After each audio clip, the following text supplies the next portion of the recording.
Hello friends and welcome again. Now you must have noticed that the communication or the way executives talk in meetings and presentations is very different from how you communicate on day-to-day basis with your colleagues.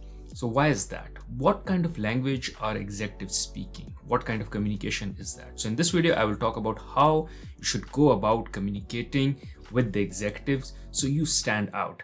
And I've spoken previously in a video for which I will leave the link here, where I talk about that the core or the most important skill for your career growth is communication. You have to ace it. Once you ace communication, everything else will become easy. It's not any hard skill.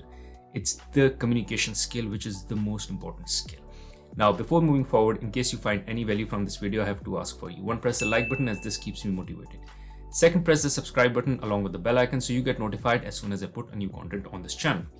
On this channel, I post content pertaining to financial and career success for early and mid-career professionals. Other than that, if you want me to be supported by you in making unbiased content like this, you can do so on patreon.com. I will leave the link to my Patreon page in the description of this video. Now, talking about the topic, which is how you should go about communicating with the executives, I have 10 tips and I will go through those tips one by one with you.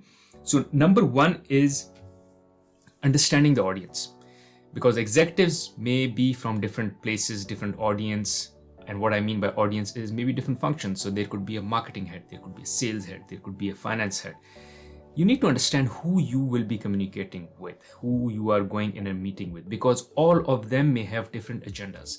So you need to understand what is going on in their mind. And that is only possible if you know who you are communicating with, who is your audience, and what are their concerns. So for instance, the concern of a financial head or CFO would be about the finances.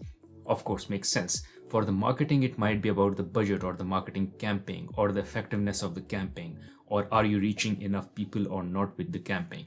For the sales individual, it might be about how much are we delivering this month or this year. What is the sales like for each of the different customers or the clients that you have. So every individual may have different concerns. You need to understand who your audience is and then communicate with them. Now, on the same lines, the second tip is skip the details.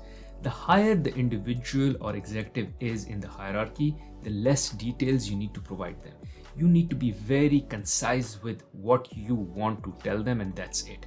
Now, you might have done a big analysis behind the scenes, which may have required you to create many Excel files or many spreadsheets or Word documents and analysis, paralysis and all.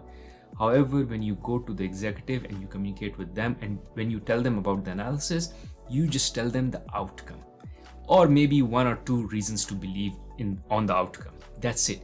You don't go about sharing the entire analysis that you've done, all the spreadsheets that you've created, all the documentation you've done. No, that is not for them. And here, remember, the higher up or the senior the individual is, less should be the details. You should be more to the point. For instance, when you're communicating to your manager, maybe you need to share more details. You need to tell your manager, how did you go about coming to the conclusion? However, as you start to go up in the hierarchy and when you're communicating to senior and more senior individuals in terms of their level, you need to be more specific and skip the details. Next one is make it simple. Again, this also applies to the senior the individual is, the more simple you have to make it for them. Frankly speaking, you just need to think of them as people or individuals who just don't understand. And the reason they don't understand is not because they're dumb. The reason they don't understand is because they are not close to the action, to the details. They are very high up. So you have to make things very simple to them.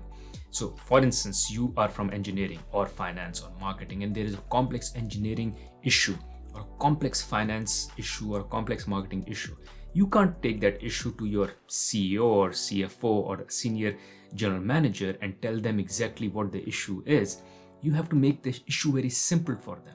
You can't just share with them the complex issue as is. I'm from finance. I can't just go about sharing an issue which happened with an accounting entry. They won't understand the debits and the credits of the world. I have to make it very simple for them, and also for them to understand what is the implication. That's it. What is the business implication? Because they are not interested in what entry happened, what was the accounting issue, or for engineering's, what was the mishap in the plant, or what happened with regards to supply chain missing the delivery of certain products. They don't need to know all those details. all you need to do is make that complex problem very simple for them. That this is what happened and this is why it happened. I call it the grandma rule. Like if you are able to communicate a particular issue to your grandma and she understands, that is it. That is a win. So you have to communicate to the executives as if you are communicating to your grandma. Make it so simple for them. Now, another way to make your communication effective is to talk in bullets.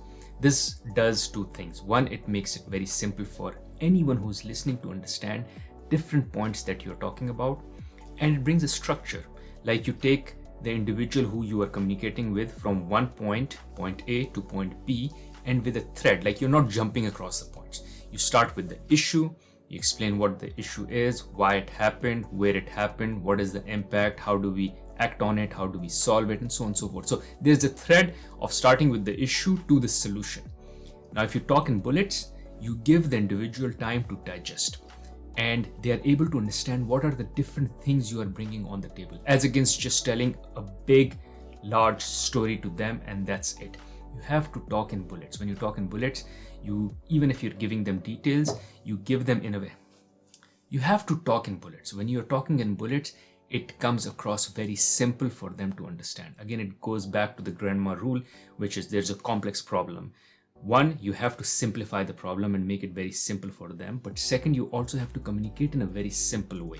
The simple way to communicate is to talk in bullets. So they can register the different things that you are saying and understand what you really mean and what you're saying. Next one is to get to the point.